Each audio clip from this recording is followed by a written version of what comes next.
السلام علیکم ورحمۃ اللہ وبرکاتہ۔ عید مسلمانوں کے لیے ایک بہت بڑا تہوار ہوتا ہے، اس لیے عید کے احکامات جاننا ہر مسلمان پہ ضروری ہے۔ ان میں سب سے اہم چیز عید کی نماز ہوتی ہے، اس لیے کہ بہت سے لوگ عید کی نماز میں دیکھے گئے ہیں جو ایک دوسرے کی طرف دیکھ رہے ہوتے ہیں کہ عید کی نماز کیسے پڑھنی ہے۔ آج اس ویڈیو میں عید کے پہلے کیا کرنا ہے اور عید کی نماز کیسے پڑھنی ہے اور اس کے کیا آداب اور احکام ہیں، یہ پورے کے پورے بتائے جائیں گے۔ آپ سے گزارش یہ ہے کہ اس ویڈیو کو آخر تک دیکھیں تاکہ ان تمام احکامات اور مسائل کو ہم جان سکیں۔ سب سے پہلی چیز یہ ذہن میں رکھ لینا چاہیے کہ اس عید کو ہمارے پیغمبر محمد صلی اللہ علیہ وسلم نے بھی بطور عید کے منایا ہے اور فرمایا ہے کہ ان لکل قوم عیدا وھذا عیدنا، جس طرح کہ ہر ایک قوم کی ایک عید ہوتی ہے اس طرح ہماری بھی یہ عید ہے، یعنی ہم بھی اس کو اسلام کے دائرے میں رہتے ہوئے اس میں خوشی جو ہے وہ منائیں گے۔ عید الفطر جو چھوٹی عید ہوتی ہے، اس میں سب سے پہلا حکم یہ ہے کہ عید کی نماز سے پہلے جو رمضان کے روزوں کے لیے فطرانہ فرض کیا گیا ہے، اس کا عید کی نماز سے پہلے ادا کرنا ضروری ہے۔ رسول اللہ صلی اللہ علیہ وسلم کی حدیث ہے کہ زکوٰۃ الفطر فرض علی کل مسلم حر وعبد ذکر وانثی من المسلمین صاعا من تمر او صاعا من شعیر وفی روایت او صاعا من زبیب۔ یہ روایت صحیح الجامع میں موجود ہے کہ رسول اللہ صلی اللہ علیہ وسلم نے فطرانہ فرض کیا تھا ہر مسلمان پہ، خواہ وہ مرد ہو یا عورت، خواہ وہ آزاد ہو یا غلام، کہ ایک ٹوپا کھجور کا یا جو کا یا زبیب کا جو ہے وہ دیا جائے گا۔ اس کے علاوہ کچھ اور اناج بھی احادیث میں موجود ہیں، اور رسول اللہ صلی اللہ علیہ وسلم نے اس کے بارے میں حکم دیا ہے کہ کان یأمر باخراج الزکاۃ قبل الغدو للصلاۃ یوم الفطر،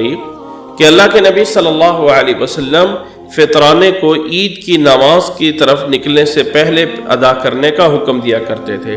اس لیے یاد رکھ لیں کہ فطرانہ جو بتایا جاتا ہے مختلف انداز سے اس کی مقدار بنتی ہے، جو گندم کے لحاظ سے یا کھجور کے اعتبار سے یا جو کے اعتبار سے یا زبیب یا منقع کے اعتبار سے، جو تقریباً 2.25 کلو کے قریب جو ہے اس کی قیمت جو ہے یا یہ اناج جو ہے دینا ہوتا ہے فطرانہ، جو کہ عید کی نماز سے پہلے ہر مسلمان پہ، چھوٹا ہے بڑا ہے غلام ہے آزاد ہے، سب نے جو ہے یہ دینا ہوتا ہے اور یہ ضروری ہے۔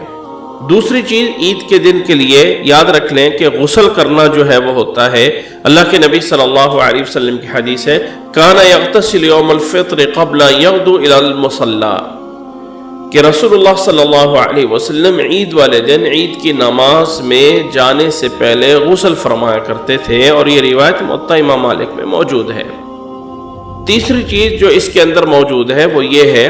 کہ اللہ کے نبی صلی اللہ علیہ وسلم کا ایک خاص الگ کپڑے ہوتے تھے جو آپ عید میں یا جمعہ میں پہنا کرتے تھے، اس لیے عید والے دن اچھے کپڑے پہننا یہ جو ہے وہ سنت ہے۔ رسول اللہ صلی اللہ علیہ وسلم کی حدیث اس طرح ہے کہ کان للنبی صلی اللہ علیہ وسلم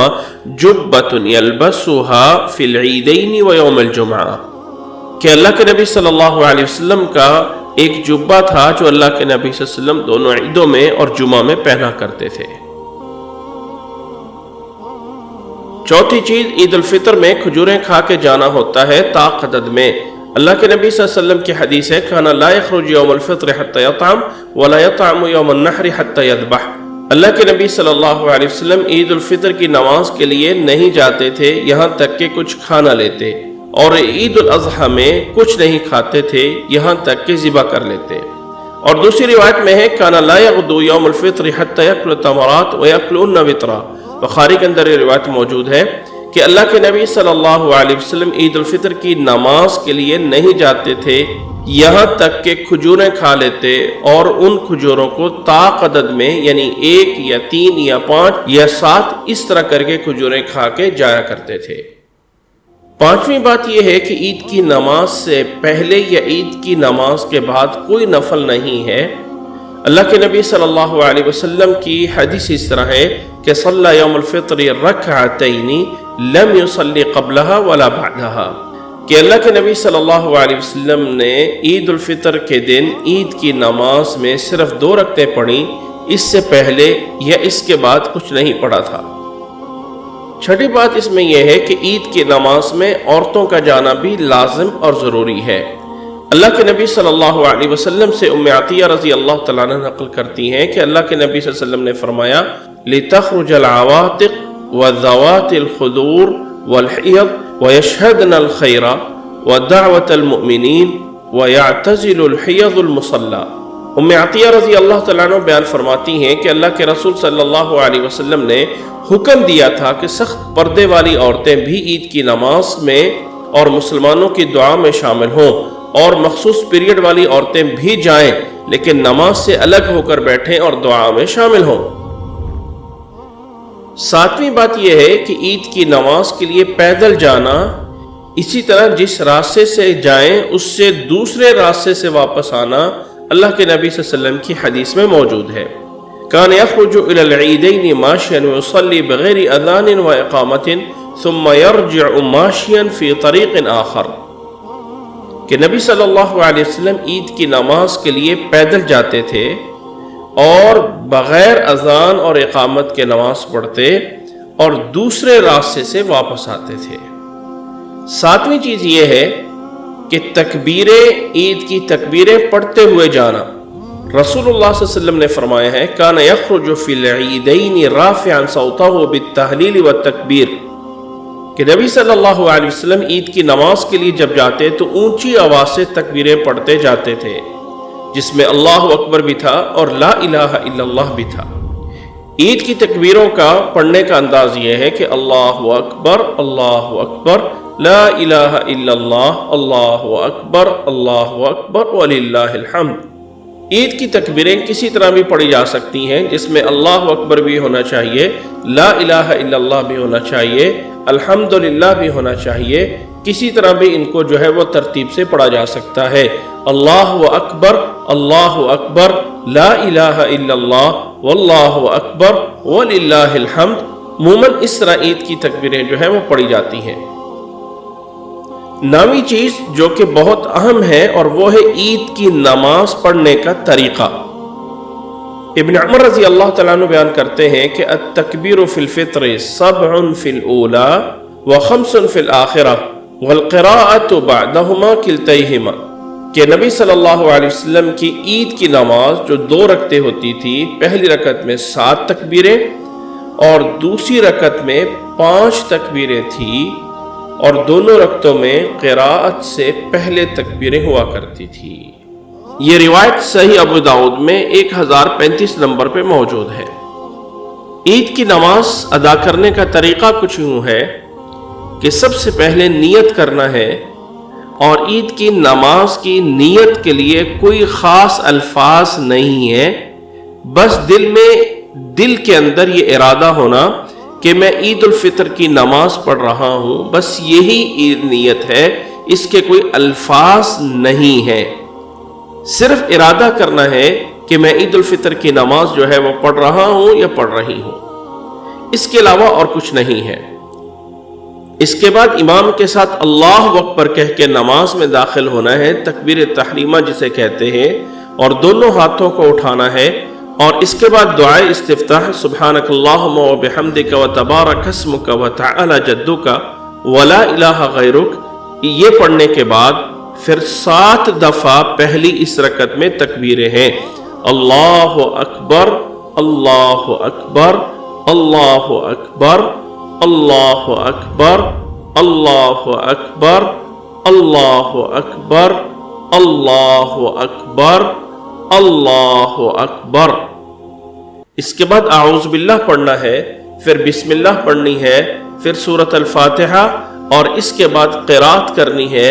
اور اس کے بعد رکوع میں جانا ہے، اور رکوع کے بعد 2 سجدے کرنے ہیں، اور 2 سجدوں کے بعد پھر جب دوسری رکعت کے لیے کھڑا ہونا ہے تو اب سورۃ فاتحہ شروع کرنے سے پہلے 5 دفعہ تکبیریں ہیں، اللہ اکبر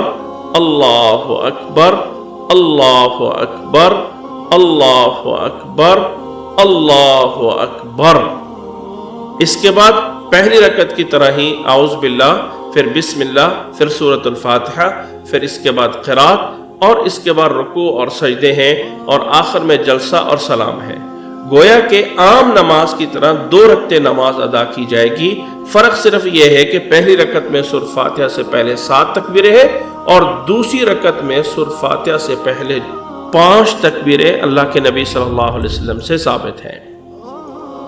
نوٹ یاد رکھ لیں کہ عید کی نماز میں جو تکبیریں ہیں، اللہ کے نبی صلی اللہ علیہ وسلم کے صحابہ سے یہ بات ثابت ہے کہ وہ عید کی تکبیرات میں دونوں ہاتھوں کو اٹھایا کرتے تھے، یعنی رفع الیدین کرتے تھے۔ جس طرح کہ پہلی تکبیر میں یا رکوع میں جاتے وقت ہاتھوں کو اٹھایا جاتا ہے، اسی طرح عید کی زائد تکبیروں میں بھی ہاتھوں کو اٹھایا جائے گا۔ ہر تکبیر کے ساتھ جب اللہ اکبر کہنا ہے تو دونوں ہاتھوں کا اٹھانا بھی بہتر ہے۔ اسی طرح یہ بات بھی یاد رکھ لیں کہ یہ عید کی جو زائد تکبیریں ہیں، ان میں ہر ایک تکبیر کے درمیان کوئی ذکر نہیں ہے، بس ہر تکبیر کو اللہ اکبر اللہ اکبر اس طرح کر کے ایک دفعہ اللہ اکبر کہنے کے بعد ہاتھ اٹھا کے باندھ لیے، اور پھر دوبارہ جو ہے تھوڑا سا وقفہ دے کے پھر دوبارہ جو ہے وہ تکبیر کہنی ہے۔ ہر تکبیر کے بعد ہاتھوں کو باندھ لینا ہے، ہاتھوں کا چھوڑنا نیچے یہ درست نہیں ہے، اس لیے کہ انسان قیام میں کھڑا ہوا ہے اور قیام میں ہاتھ باندھے ہی جاتے ہیں۔ صرف اور صرف اللہ اکبر کہنے کے لیے ہاتھوں کا اٹھانا یہ اللہ کے نبی صلی اللہ علیہ وسلم کے صحابہ سے موجود ہے۔ ہاتھوں کو چھوڑا نہیں جائے گا بلکہ ہاتھوں کو باندھا جائے گا، اور ہر تکبیر میں ہاتھوں کو ایک بار جو ہے وہ اٹھایا جائے گا۔ پہلی رکعت میں 7 تکبیریں ہیں اور دوسری رکعت میں 5 تکبیریں ہیں، اور دونوں رکعتوں میں سورۃ فاتحہ پڑھنے سے پہلے ہیں۔ 10ویں نمبر پہ عید کی نماز پوری کرنے کے بعد عید کی نماز کا خطبہ ہوتا ہے، جو کہ سننا جو ہے وہ ثواب ہے، لیکن اگر کوئی انسان اس خطبے کو نہیں سنتا ہے تب بھی اس کی عید جو ہے وہ ہو جائے گی۔ اللہ کے نبی صلی اللہ علیہ وسلم کی حدیث موجود ہے، اِنَّا نَخْطُبُ قَدْ قَضَيْنَا الصَّلَاةَ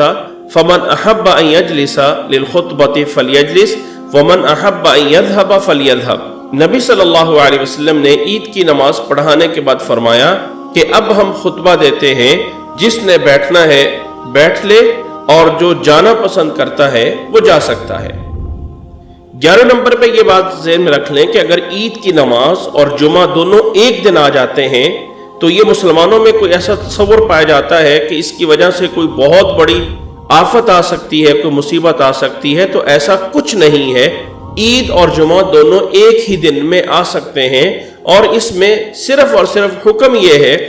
کہ دونوں میں سے عید کی نماز کا جب خطبہ ہو جاتا ہے تو جمعہ بطور جمعہ پڑھنا فرض نہیں رہتا ہے، صرف کوئی انسان اپنے ہاں ظہر کی نماز پڑھ لے گا تو اس کے لیے کافی ہو جاتا ہے۔ اللہ کے نبی صلی اللہ علیہ وسلم نے فرمایا تھا، قد اجتمع فی یومکم ھذا عیدان فمن شاء اجزأہ عن الجمعہ وإنا مجمعون انشاء اللہ۔ رسول اللہ صلی اللہ علیہ وسلم نے فرمایا آج عید اور جمعہ ایک ہی دن میں آ گئے ہیں، اس لیے جو صرف عید میں شامل ہو اس کے لیے کافی ہوگا، لیکن ہم جمعہ انشاءاللہ پڑھیں گے۔ یعنی عید کی نماز پڑھ لی ہے تو اب جمعہ جو ہے بطور جمعہ کے اس میں شامل ہونا ضروری نہیں ہے، لیکن ظہر کی نماز پڑھنا یہ فرض ہے، ضروری ہے، لازمی پڑھنا ہوگا، پس جمعے کی جو فرضیت ہے وہ جو ہے وہ نہیں رہتی ہے۔ 12ویں نمبر پہ اس بات کا ذہن میں رکھ لیں کہ عید کی نماز کے بعد ملنا، اس کا کیا حکم ہے؟ یاد رکھ لیں کہ عید کی نماز کے بعد گلے ملنے کے بارے میں کوئی بھی حدیث میں ہاں یا نہ میں کوئی روایت یا حدیث موجود نہیں ہے۔ البتہ اگر اسے رواج سمجھا جائے، کوئی رسم سمجھا جائے اور اس طرح کر کے مل لیتے ہیں تو کوئی حرج نہیں ہوگا، لیکن اگر اسے کوئی سنت سمجھتا ہے یا عبادت سمجھتا ہے تو یہ صحیح نہیں ہوگا۔ ویسے بطور رواج کے آپس میں مل لیتے ہیں تو اس میں کوئی حرج نہیں ہے، اور اس میں کوئی فکس تعداد کرنا کہ 3 دفعہ ملنا سنت ہے یا اس طرح کوئی ملنا ہے، تو ایسی کوئی چیز اللہ کے نبی صلی اللہ علیہ وسلم سے موجود نہیں ہے۔ ہاں خوشی کا دن ہے، آپس میں ویسے کوئی پیار اور محبت سے مل لے تو اس میں کوئی حرج نہیں ہوتا ہے۔ اس سے ہم ایک رواج اور رسم سمجھیں، نہ یہ کہ اس کو سنت یا عبادت کا کوئی درجہ دیں۔ اللہ کے نبی صلی اللہ علیہ وسلم کے صحابہ سے البتہ یہ بات ثابت ہے کہ عید والے دن جب ایک دوسرے کے ساتھ ملاقات ہوتی تو یہ دعا دیتے تھے، تقبل اللہ منا و منکا، اللہ تعالیٰ میری طرف سے اور آپ کی طرف سے قبول فرمائے۔ تقبل اللہ منا و منکا، یہ دعا ہے جو عید والے دن ایک دوسرے کو دینی چاہیے۔ اللہ سے دعا ہے کہ اللہ تعالیٰ ہمیں عید کی خوشیاں پوری طرح جو ہے وہ اس سے فائدہ اٹھانے کی توفیق عطا فرمائے، اللہ تعالیٰ ہماری تمام عبادات کو قبول فرمائے، اور اللہ تعالیٰ ہمیں دنیا میں اور آخرت میں بھی بھلائی عطا فرمائے۔ آخر میں میرے بھائی یاد رکھ لیں کہ اس ویڈیو کو لائک ضرور کریں، اسی طرح اس چینل کو سبسکرائب کریں، اسی طرح فیس بک کے پیج کو بھی جو ہے وہ لائک کریں۔ یہ سب چیزیں انشاءاللہ تعالیٰ ہم سب کے لیے جو ہے وہ صدقہ جاریہ جو ہے وہ بنے گی۔ اللہ ہمیں عمل کرنے کی توفیق عطا فرمائے۔ السلام علیکم ورحمۃ اللہ وبرکاتہ۔